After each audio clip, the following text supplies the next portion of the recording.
Hi, my name is Abha.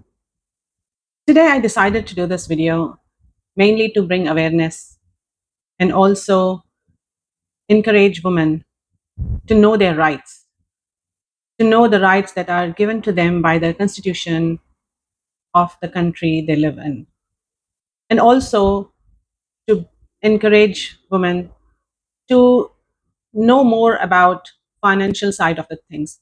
I have done a couple of videos as well, where I have talked about how important it is for women to have financial independence. And I also believe women are not as much encouraged to participate in businesses, to be entrepreneurs, to know about property matters, especially in Indian families. The boys are more given that opportunity or trained for that. But it is really, really important to know your rights, and then it's up to you what you do with it. So know about it, know about your financial state, knowing about your own families, your own financial state, and making it secure is really important, so that later on you don't have to depend on other people. Coming back to this video, what brought this about? I received. Let's go back to a little bit of background first. Before we do that, just want to introduce myself. My name is Abha. I've been living an immigrant life for last more than 25 years. I was born and raised in India, and I moved to New Zealand many years ago. And I vlog about my life here as an immigrant, as a parent, as an immigrant parent, as my lifestyle, how things have impacted me, about the issues that women of my age go through, immigrant women of my age go through. If they have Indian culture, yes, that background as well, I talk about sometimes. And then on other note, I also vlog about travel. I love traveling. So I have vlogged a couple of times about that as well. When you get a chance, and if you like traveling, have a look at that. So let's go back to the video, the reason that I'm doing this video. Giving you a little bit of a background, I come from a poor Indian family. I was born and raised in India. I was not even a middle class family, I was lower middle class. So what we had growing up was just the basics: enough food to fill the tummies, enough clothes to cover ourselves, and a roof over our heads. Back in the days when I was a little girl, now I'm in my 50s. So this is a long time ago. The the girls were not really wanted in families, in Indian families, in traditional Indian families. The girls were considered as a burden. They were not given education, and the reason they were felt as burden was when they get married, the parents had to give dowries. That could be huge. That could put parents in debt. So those are a couple of good reasons why parents didn't want a girl child. So what was happening at that time was, if they find out the gender of the baby is a girl, is a female, they would get it aborted.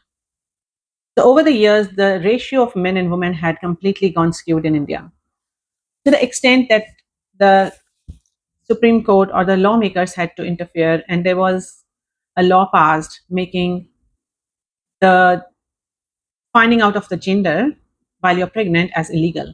So the clinics were banned from disclosing the gender of the unborn baby. So it is those times that I was a little girl, and I was one of four daughters. I was the eldest one. Even as a young girl, I knew how lucky I was that my parents let me come into this world. Not just me, my three sisters as well. And they have allowed us education. Education is a right, I think. It's not a privilege. I think it's a right. But I thought I was so privileged to have a education. The education I had was not very expensive. It was a government school, highly subsidized. So my parents didn't spend much on the education. Yes, they had to spend on the uniforms, on the books, but that's about it. So I was just grateful that I was given that opportunity to go to school and learn.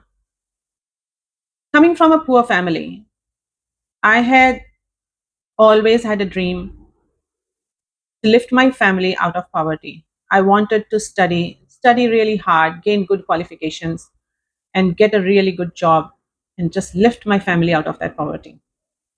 Because we didn't have any nice things. We could not afford anything at all other than just the three meals and two uniforms per year and two civil dresses per year. And that's about it. The food was the same every single day for years and years and years. Not very nutritious, but just enough to sustain us. So it would be two rotis and fried veggie curry, you can call it, for breakfast. Same for lunch, and dinner would be rice and lentils. This was breakfast, lunch, and dinner for years and years and years. We never asked anything more. Just so grateful that we had food, that my parents were allowing food to girls and letting us have an education. I was very proud of my parents. I adored them for doing that. When my parents would tell their friends that they don't care, they have four girls, they are like sons to them. So I would just fill with pride how lucky I was to be born into that family. Fast forward few years when all hell started breaking loose because I had to start giving up my rights. The rights that I was given by the Constitution of India, by the lawmakers, I had to give that up one by one by one. I had, I can't say I had no other option. I had option. I could have run away and done whatever I wanted to do, but I love my parents a lot. I wouldn't do that to them and lose face in the society that their daughter has run away from home. I always had a dream of a particular profession that I loved. But my dad always said that the girls can either be doctors or teachers. I couldn't be a doctor. I cannot handle blood. And I didn't want to be a teacher. But the profession I wanted, can you guess? Maybe I'll do a video about it some other day. The profession I wanted, all my teenage years, I dreamt about that. I worked hard. I studied hard for it. And in the end, I was blown away when the moment I graduated from university, I landed in a job, a highly prestigious company, the job of my dreams. But it wasn't doctor or a teacher. My parents, especially my dad, did not like that. He banned me from that job. I cried and I tried to explain to him. It was something that any parent would have been proud of. I was very proud of achieving that. But my dad had his mind make up that only doctor or teacher. Doctor, becoming a doctor, even if I overcome my not liking of blood and gore, there was no way I would have gotten into a college without a lot of money as a fee, which I knew my parents cannot afford. Anyway, I just trying to tell what rights I have lost. So choosing a career of my choice, how I make money was my decision, should have been my choice. I have an equal right as any of sons or anyone to choose my career. But I had to give that up. I loved I argued, I tried everything for about 6 months to see that my dad will see my point and allow me, but he didn't. In the end, I gave up because I love my parents too much. That day, I realized that I love them more than they love me. So then I thought, okay, I will apply for teaching job. I wasn't allowed to just go for any teaching job. I wasn't allowed to go and do attend interviews. My dad asked me to join a school he knew the owners. And that's where I had to go and teach a subject I had no interest in to little children that I didn't want to do. If I had to teach, I wanted to choose what I want to teach and to whom. But I had to go and do that, what my dad wanted. When I was, once I started that job, and I would have been around 22, 23, my, then there was a pressure of getting me married. So I was told that it's time to get married, and I didn't want to get married. I was not ready to get married. I wanted to have a career. I wanted to earn money. I wanted to lift my family out of the poverty we had. I had never had nice things in my life. Growing up, we didn't even ask for ice cream from our dad or mom because we knew they can't afford it. So we never asked. We were raised not to ask for anything, just be happy for what we are getting. So I never even asked. So I wanted to get them out of that. I had seen so many issues, so many arguments, and so many unpleasantness in my house. And I thought that is all because of lack of money. If I bring money in the family, we all can have some nice things, and that'll be a little bit of relief for all of us. That was my whole goal, my whole focus. But that was taken away, or I gave it away because I loved him. But I didn't want to get married, and I wanted to work, but I wasn't given that choice. Because if I don't get married, how are my other sisters going to get married? Me being the eldest, need to get married first. So I gave away my right to decide, to choose for myself whether I want to get married or not. Then I had to get married to the person they chose. I was not allowed to find my own partner or husband. So I gave away that right too, because I didn't want to upset my parents. I have seen them struggle. I have seen how hard the life is for them. I didn't want to make it harder. It's not like I didn't try. I did make it harder in the sense that I argued quite a lot. I wouldn't talk to them for days, just maybe thinking that maybe they love me enough to give in. That, oh, their daughter is not talking to them for so long, let's give in. But they never did. They never gave in. So I did. And that's how I gave away my right to choose my own husband. I kind of, by that time, it was confirmed to me internally. I knew that they never really loved me or loved their daughters. It was all to show to the world that they loved us.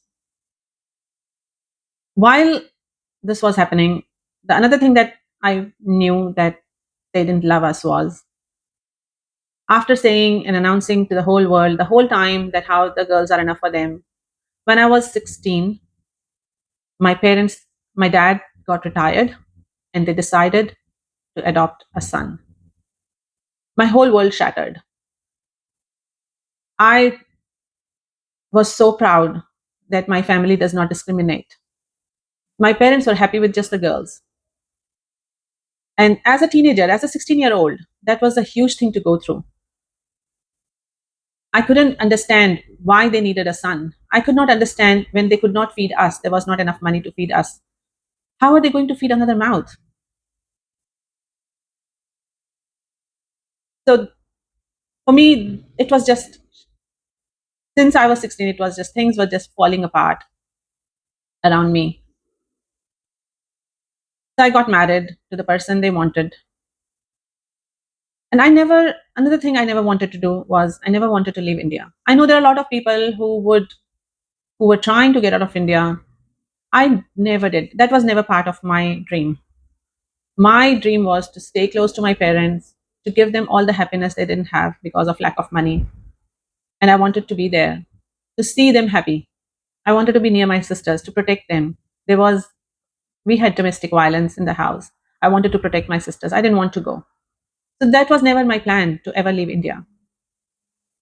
And the person that my parents found for me had no intention of living in India. So after getting married, I had to move the farthest I could from India. I ended up in New Zealand. 6 months, within 6 months of getting married. I just still did not know how not to love my parents. I gave away all my rights to them because they thought we owed them that we owed our lives to them. And I didn't disagree. I was happy to love them anyway. I was not happy with the things that were happening, that I had to deal with all the non-love that at every stage of my life. After coming, so this is a little bit of a background. Sorry, this is a bit of an emotional topic for me, so I will get a bit distracted every now and then.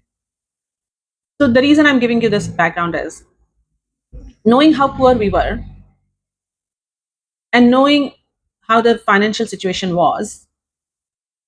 As I said, I never asked for anything. I never asked my sisters also, none of us, we didn't ask for any nice things in life. So obviously I knew they had no investments. When someone can't even feed their children, how can they have investments? How can they have assets? So I never asked about that either. The only thing I knew that I had always heard was the ancestral property we had moved into after my dad retired was the property that belonged to my great grandfather. And he had lots of properties.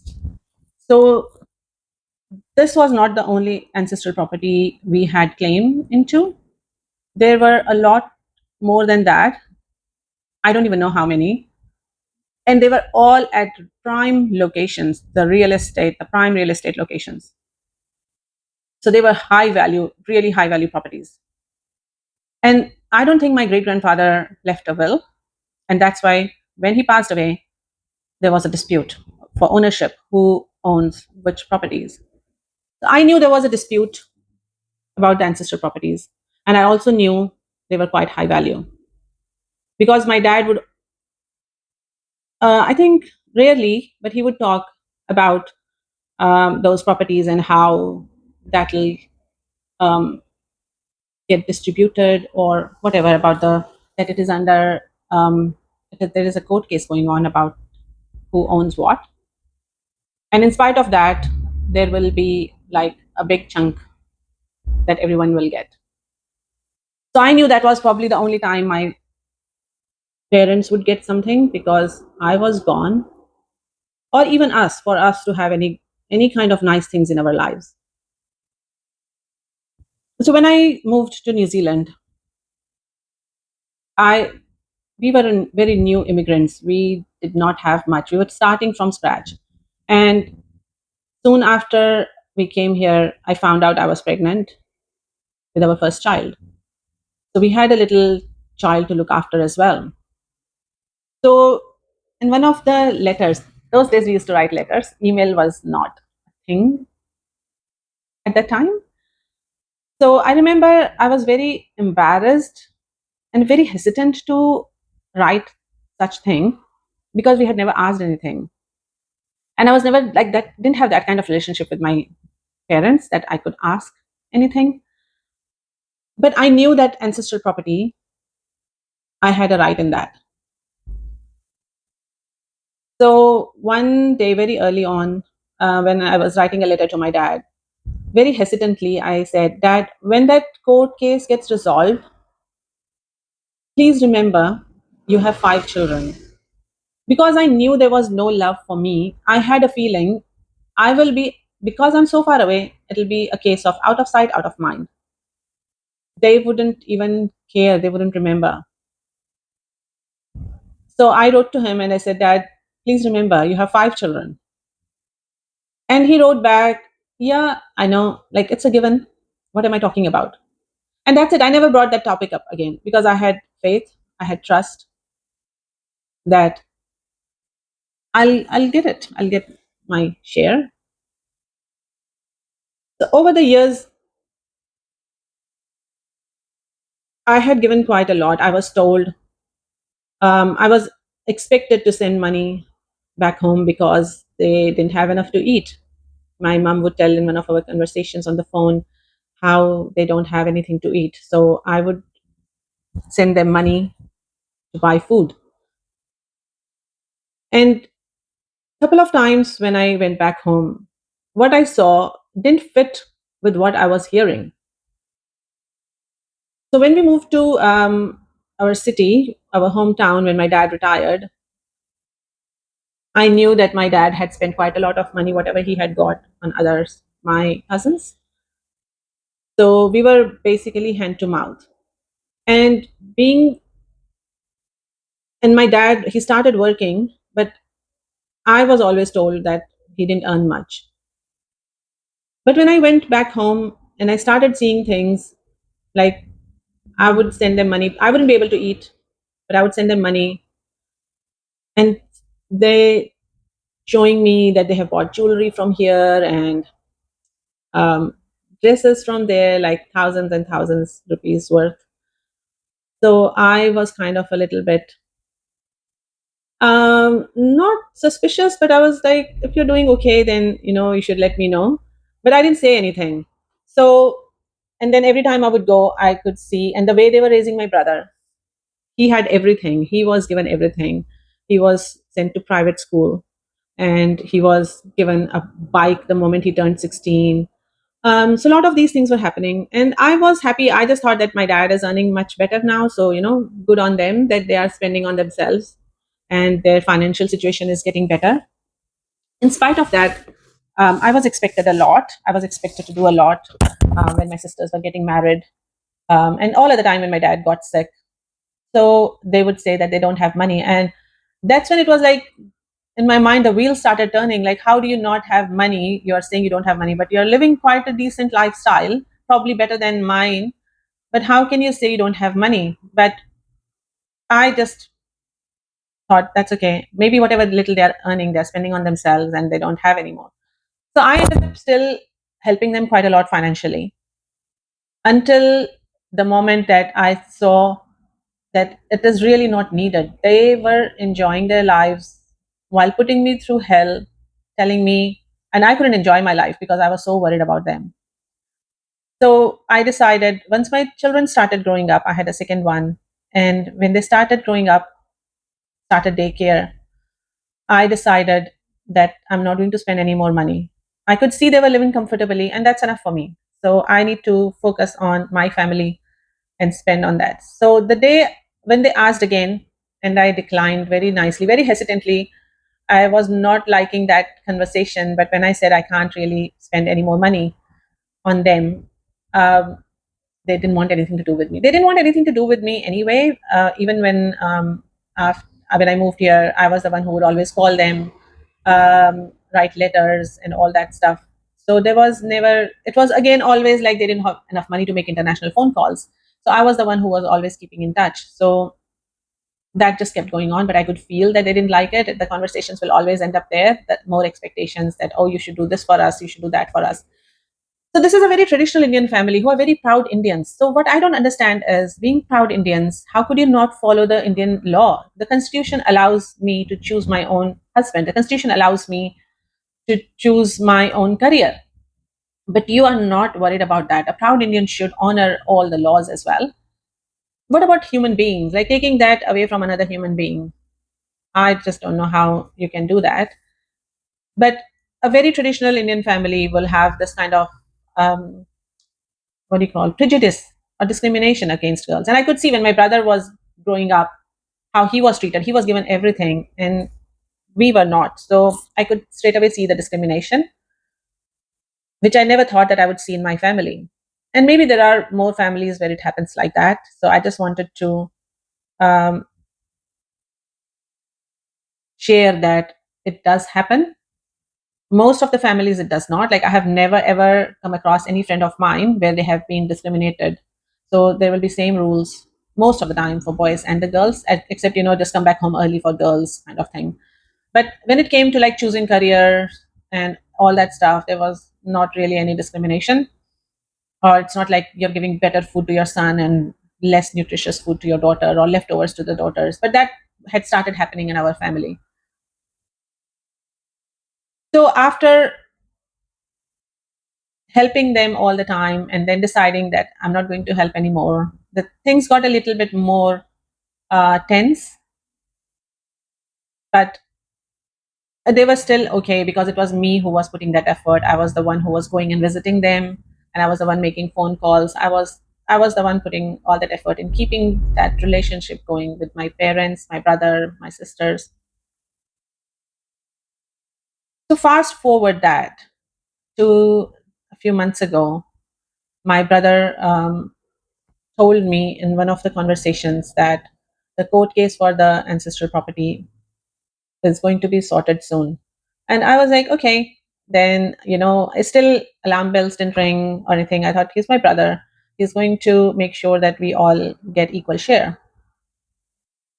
So I didn't do anything about that, just knowing that, okay, we will get it. In a few weeks after that, again, in one of our phone calls, he told me um, he was at home, my mom was there, and he said, there is something that I need you to sign. And I said, what's that? So he said that dad wants to sell one of his properties, one of his land, and we need you to sign that you have no interest in it. That was news to me. I didn't know my dad has land or properties. I thought we were poor. Or then I thought maybe, when the situation got better for my parents, because going back home I could see that financial situation was improving, had improved quite a lot. So I thought that he may have bought it then. But how come my brother knows it and I don't? I found that quite hurtful that they have told him but they didn't want to tell us. So I was a little bit confused and I asked why, if he, while processing that information, I thought, why does he need our signature? So my mom said that they need all the daughter's signature and my mom's signature. So my mom said that, oh, she has signed it off. She doesn't really care. And she said, oh, your sisters are going to sign off as well. Can you sign it as well? And while processing that information, I thought, that's okay. If my dad has bought it, that's his money. He can do whatever he wants with it. So if he wants to sell it, then sell it. So I said, he doesn't really need my signature. He can sell whatever he owns. So the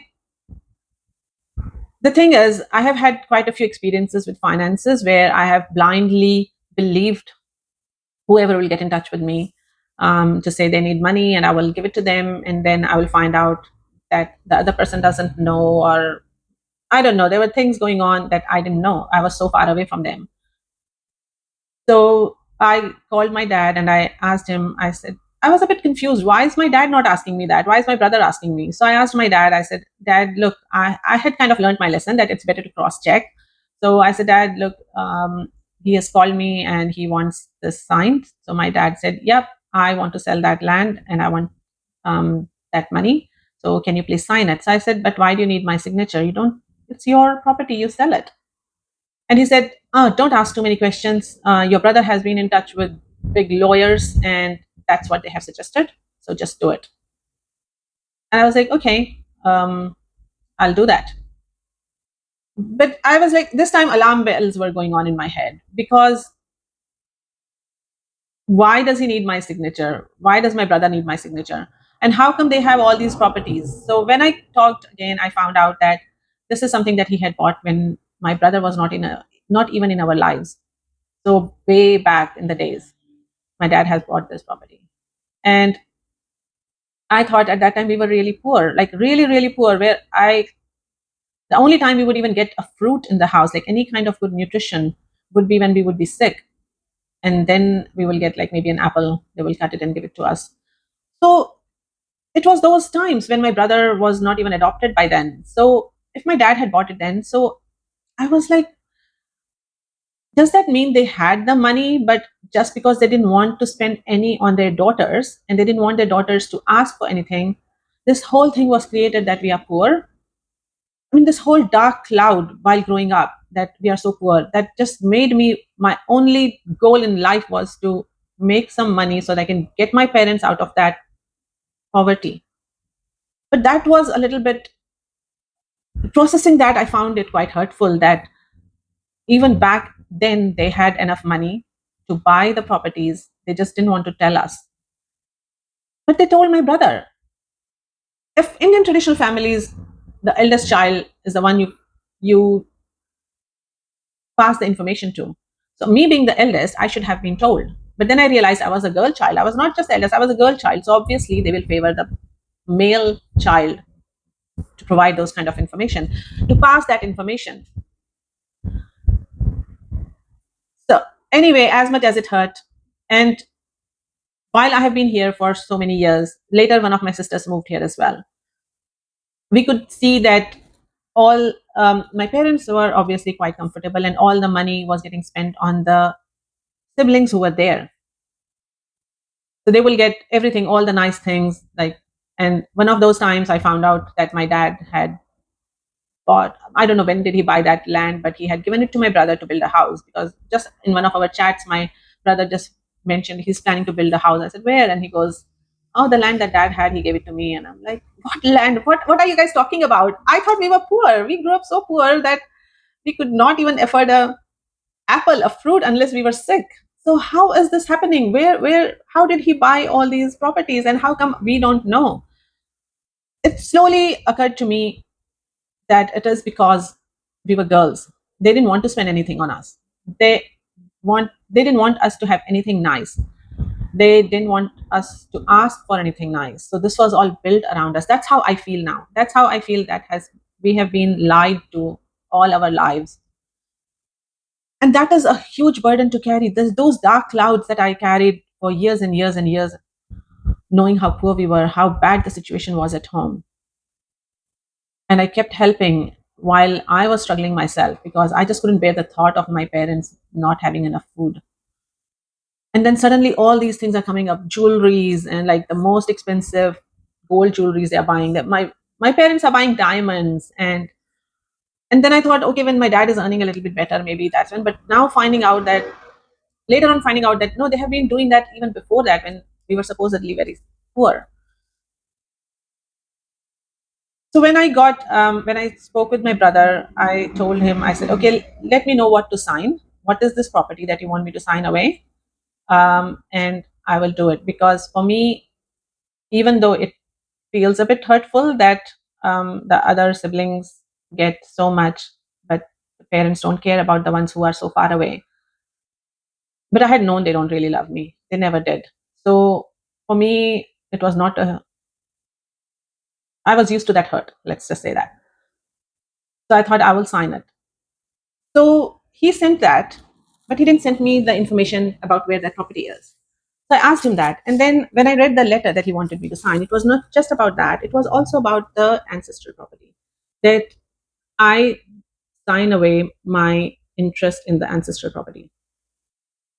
Then I remembered what he said a few months before that, that the court case is coming to an end and it is getting resolved.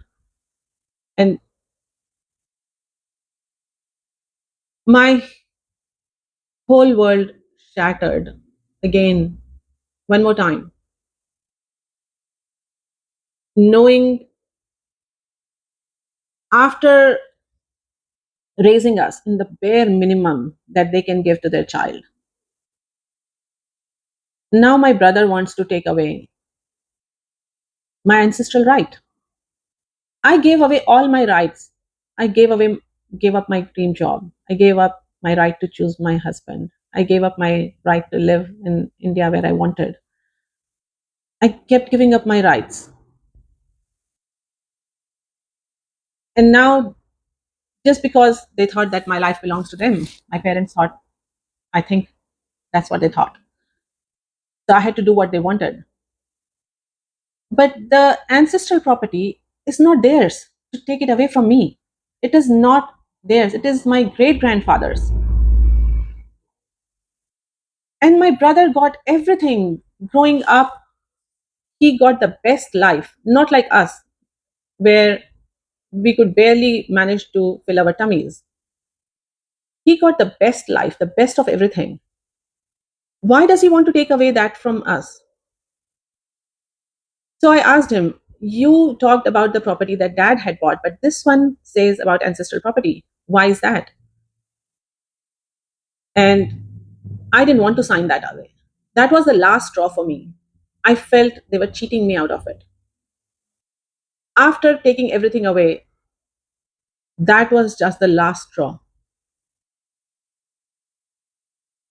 I have always wanted the best for my family, but they never wanted the best for me. And now something that is coming my way, and it's not like my brother is not going to get a huge amount. He will. He has equal right on it. Let me read something. Let me read something for you. I know it's a long video, but let me read this.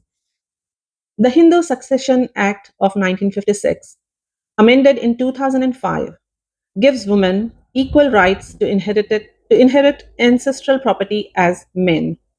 This includes both movable and immovable assets. The Supreme Court of India has actively